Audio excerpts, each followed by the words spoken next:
في أول ليلة من ليالي رمضان 4 سنن تكون فيها.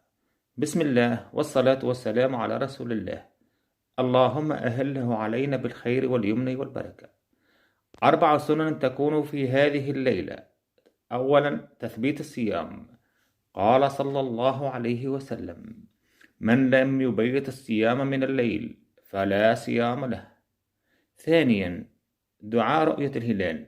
كان صلى الله عليه وسلم إذا رأى الهلال قال: اللهم أهله علينا بالأمن والإيمان والسلامة والإسلام والتوفيق لما تحب وترضى، ربنا وربك الله.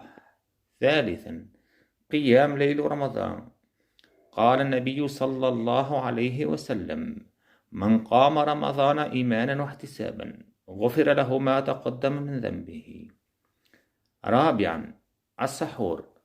قال الرسول صلى الله عليه وسلم: أكله بركة فلا تدعوه ولو أن يجرع أحدكم جرعة ماء، فإن الله وملائكته يصلون على المتسحرين. وقال النبي صلى الله عليه وسلم: تسحروا فإن في السحور بركة.